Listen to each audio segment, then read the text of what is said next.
Voilà, là je filme l'entrée du relais du soleil. Bon, je vais vous amener au relais du soleil.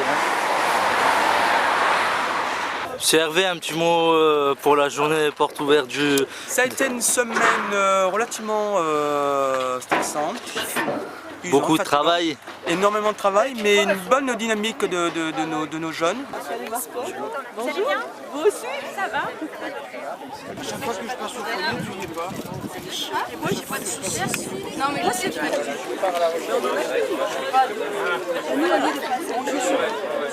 Et là...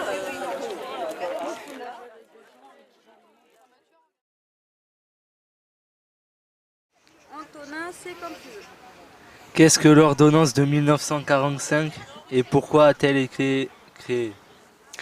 Alors, l'ordonnance de 1945 était créée au lendemain de la Seconde Guerre mondiale. On sortait d'une période qui était vraiment difficile et on a essayé de créer une ordonnance un peu fondatrice pour le droit des mineurs et pour dire un petit peu quels étaient les principes qui devaient gouverner en matière de mineurs. Il y avait après la guerre beaucoup de jeunes en difficulté et c'est en même temps une charte, une espèce de profession de foi de la société à cette époque-là qui considérait que les jeunes étaient la première richesse du pays, le pays qui était en reconstruction et qu'il fallait prendre soin de ces jeunes et pour les remettre dans le droit chemin. La plupart des gens qui ont participé à la création de cette ordonnance avaient eux-mêmes subi la prison parce qu'ils étaient résistants, ils avaient fait la guerre et ils s'étaient rendus compte eux-mêmes de l'effet terriblement néfaste de la prison. Oui. Et comme auparavant il y avait des prisons dans lesquelles on enfermait les jeunes et puis des centres de correction, on va dire, ils ont estimé qu'il fallait faire une loi de protection.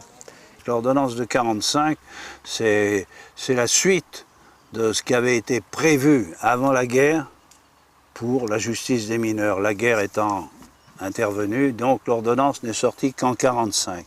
Et elle donnait la priorité à l'éducatif sur le répressif. Nous avons tenté de comprendre d'abord l'individu, c'est-à-dire les gosses qui venaient, ce sont des jeunes qui ont un passé, qui ont une histoire, et donc c'était la prise en compte d'abord de l'individu en tant que sujet. Surtout le prendre dans sa globalité, c'est-à-dire pas considérer simplement un acte à un instant T, mais essayer de comprendre pourquoi il en était arrivé là et du coup qu'est-ce qu'on pouvait faire pour qu'il prenne un autre chemin. Ça a été créé pour passer de ce qu'on appelait une éducation dirigiste, coloniale, à une éducation plus centrée sur l'éducation et la compréhension.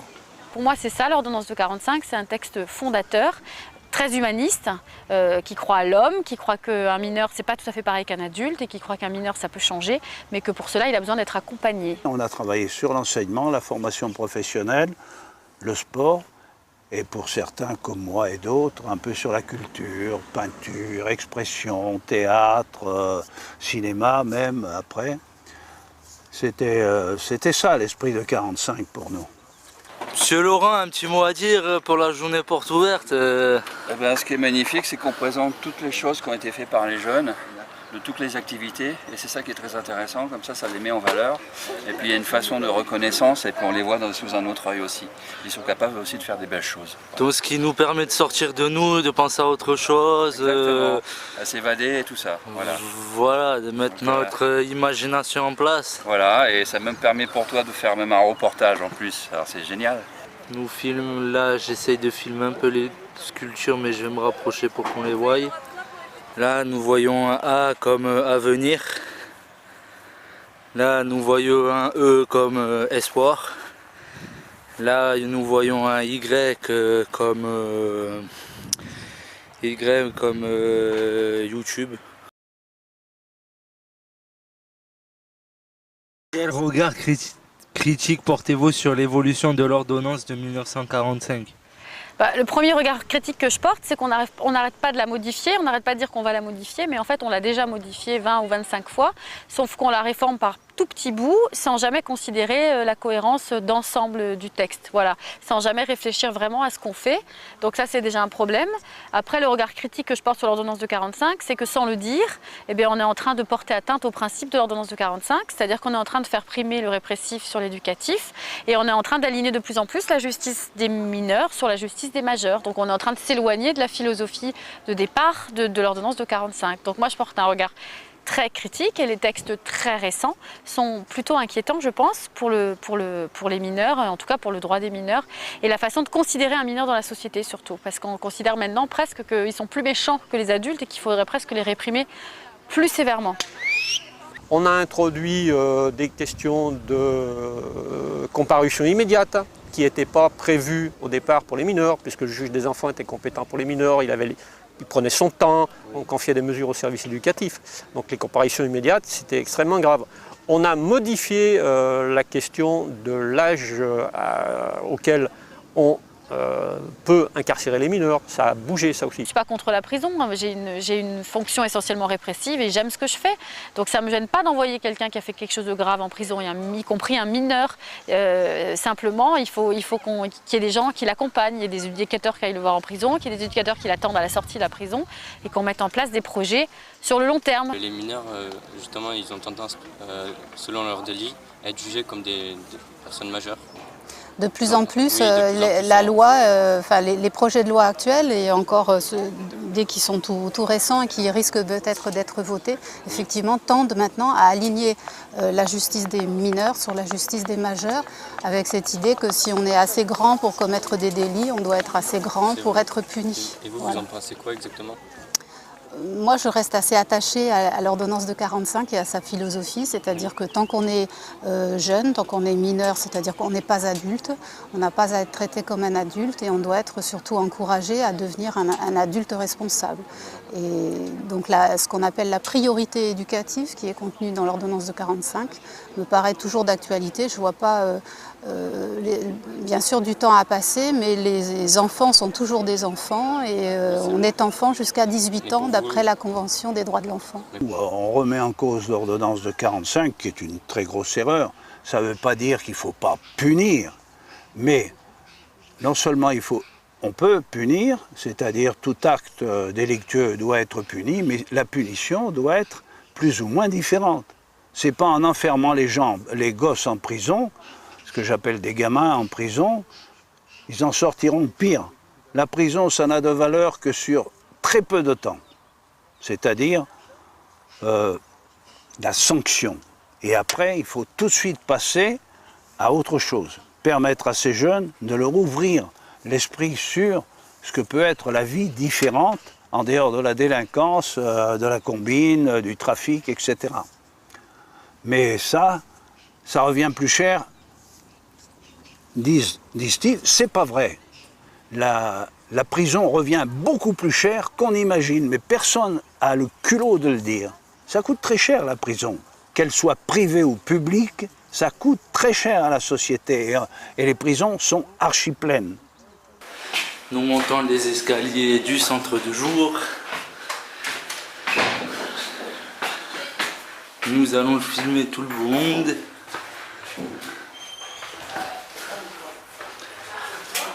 Bonjour, un petit mot à dire pour la journée porte ouverte. Bienvenue à tous. La façon dont on modifie le droit des mineurs, ça montre bien ce que notre société est en train de devenir. C'est ce que je disais juste avant. Une société qui commence un peu à avoir peur de ces jeunes, une société qui commence à dire qu'il faut d'abord enfermer les jeunes avant de leur mettre des éducateurs et d'essayer de trouver d'autres solutions que la prison. On construira plus beaucoup de places en foyer, mais on veut construire d'autres prisons pour mineurs. Ça m'inquiète un peu sur ce que ça veut dire pour la société, parce que les jeunes, c'est quand même l'avenir. Vous êtes l'avenir de demain, et si on ne prend pas soin de cette génération-là et de la jeunesse, la société de demain, elle ira encore plus mal. La violence, par exemple, a pris des proportions énormes, mais il faut voir aussi que la violence, c'est le seul moyen d'expression pour des gosses qui ne savent pas s'exprimer, qui n'ont pas de bagage intellectuel, à qui on n'a pas ouvert l'esprit sur d'autres choses. Coucou Antonin. C'est toi qui fais le reportage. Génial. C'est surtout les personnes âgées qui ont peur des jeunes. Oh, je sais pas, je suis pas sûre que ce soit que les personnes âgées qui ont peur des jeunes, malheureusement. Ah, je sais pas, moi j'ai vu ça sur, par exemple, quand vous montez dans le bus. Quand ils voient un jeune, les personnes âgées, ils serrent leur sac vers eux. C'est vrai ? Et c'est aussi parce qu'on entend à longueur de journée, dans les journaux, à la télévision, on entend à longueur de journée que les jeunes sont de plus en plus violents, que les jeunes font des choses de plus en plus graves et de plus en plus jeunes. Et on nous matraque ça à longueur de journée, alors que les chiffres ne sont pas tout à fait ceux-là quand même. La délinquance des mineurs, elle est relativement stable. Après, c'est vrai que les mineurs sont de plus en plus jeunes. C'est vrai qu'il y a des actes très graves qui sont commis par des mineurs jeunes. Mais la délinquance des mineurs, elle n'a pas augmenté de façon catastrophique. Or, c'est ça qu'on nous dit à longueur de journée. Donc la petite vieille dame qui regarde son journal à midi, à 13 h, qui regarde son journal à 20 h, elle a l'impression que tous les jeunes sont des délinquants en puissance qui vont lui voler son sac. La société a clivé ces quartiers, ils ne font plus partie de la bonne société. Donc, ils sont hors la loi par principe. C'est un massacre de jeunes, à mon avis. Mais on les laisse se massacrer. Pourvu qu'ils ne sortent pas de leur quartier, c'est le principe un peu à l'américaine. Ne sortez pas de votre quartier, flinguez-vous entre vous, vous vous droguez à mort, vous brûlez la bagnole de votre voisin, de votre père, on s'en fout, mais restez chez vous. Que faites-vous de l'héritage de 1945? 1945, c'est la fin de la guerre. La France n'a jamais été aussi pauvre. Et la France qui était pauvre met en place, que ce soit pour l'ordonnance de 1945, que ce soit pour la sécurité sociale, les caisses de retraite, le soutien aux familles, etc. Alors que la France est pauvre, on trouve assez d'argent pour mettre tout ce régime social en place. Et ça marche. Actuellement, la France n'a jamais eu autant de riches, et paraît-il, on ne peut plus. Alors, c'est la question. Il faudrait se poser la question pour comment, quand mon ami Stéphane Ezel dit « indignez-vous », il sait de quoi il parle. Qu'est-ce qui vous indigne? Alors, aujourd'hui, il n'y aurait pas qu'une chose à vous répondre, mais je vois qu'on a peu de temps. Alors, je vais parler de l'actualité. Ce qui m'indigne, c'est qu'aujourd'hui, on remet en cause le principe de l'ordonnance de 1945, c'est-à-dire la primauté de l'éducatif par rapport au répressif, et que des gens laissent entendre au bon peuple qu'il faut enfermer les mineurs, les traiter comme des majeurs. Voilà, moi en tant qu'éducatrice, c'est quelque chose pour moi d'inacceptable. On a la chance d'avoir une équipe éducative qui continue à tenir sur des principes éducatifs. Et on essaye de préserver, dans les faibles possibilités qui sont les nôtres, l'acquis de 1945, à savoir, on met toujours en avant l'éducatif avant la sanction. Mais les pressions sont terribles de la part de la hiérarchie, de la part de la hiérarchie de la PJ, de la part du ministère de la Justice. Les lois tombent les unes derrière les autres, et à un moment, ça sera extrêmement difficile de résister. Mais il y a quand même, ici, un esprit de résistance, et les éducateurs continuent à essayer de faire du mieux qu'ils peuvent leur métier d'éducateur. Et ça, c'est l'essentiel. Qu'est-ce qui vous indigne? Ce qui m'indigne, j'en ai parlé déjà depuis le début, ce qui m'indigne, c'est un peu l'évolution récente qui consiste un peu à piétiner l'ordonnance de 1945 et à faire qu'en gros, on essaie d'aligner la justice des mineurs sur la justice des majeurs. C'est un peu le sens des réformes récentes, et à considérer de moins en moins que les mineurs, justement, il faut leur laisser un peu de temps, que peut-être que le temps de l'éducatif, c'est pas le même que le temps du répressif. Alors, ce qui m'indigne, c'est effectivement que ce tout répressif n'apporte pas des solutions. Qu'est-ce qui m'indigne, c'est précisément l'évolution actuelle qui consiste à, comme disent certains, à dénier aux enfants leur enfance. C'est-à-dire un enfant reste un enfant, il doit être reconnu comme tel. On ne doit pas avoir honte de penser que nos enfants sont parfois en difficulté. Et ce n'est pas puisqu'ils sont en difficulté qu'ils ne sont plus des enfants. Ce qui m'indigne aujourd'hui, Qu'est-ce qui vous indigne alors? comme dirait Stéphane Hessel, ce n'est pas les raisons qui manquent de s'indigner. Au-delà de l'indignation, je pense que ce qui est important, je crois que c'est aujourd'hui, c'est de résister. Et c'est Lucie Aubrac qui disait le verbe résister, il faut le conjuguer au présent. Qu'est-ce qui nous indigne? L'évolution de cette société, la disparition des valeurs fondamentales à partir de la famille, non pas la famille, c'est-à-dire le respect des adultes, voir que les jeunes ne sont que des clients, c'est-à-dire des consommateurs et non pas la future génération. Tout ce qui est fait pour les jeunes, c'est pour qu'ils consomment n'importe quoi, n'importe comment. Je m'indigne aussi que les riches soient de plus en plus riches et les pauvres de plus en plus pauvres, alors que nous avons la moyenne. Que le chômage, il y a 4 millions de chômeurs en France, il y en a 23 millions en Europe, et apparemment ça n'a pas l'air d'intéresser nos politiques. Alors qu'est-ce qui vous indigne?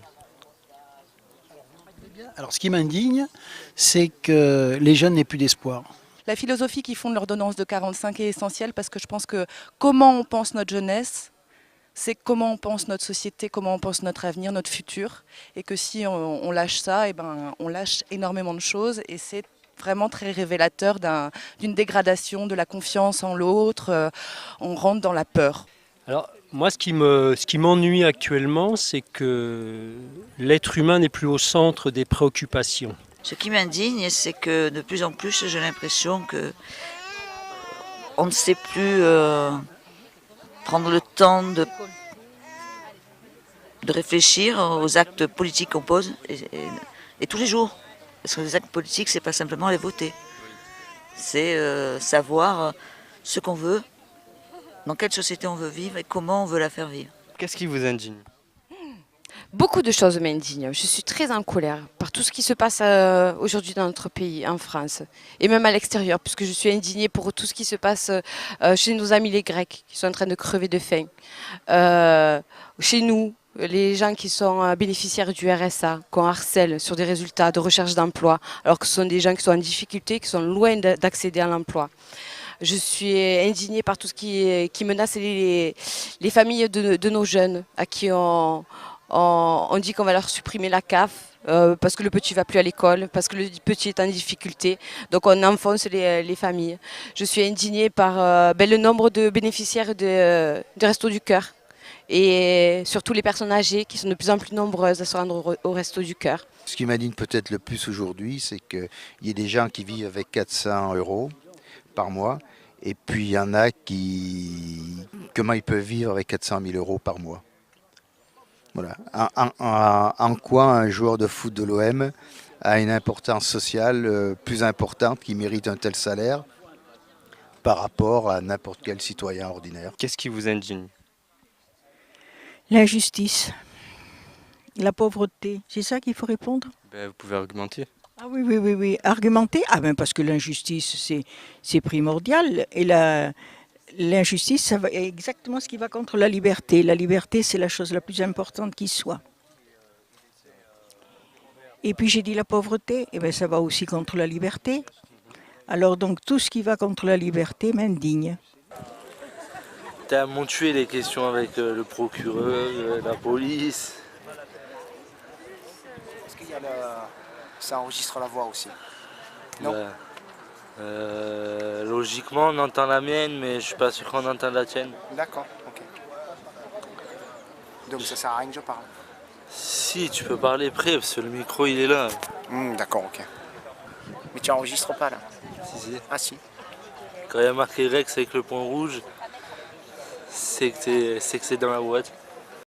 Il y a quelque chose qui tourne pas rond, cette société part en brioche. Bon.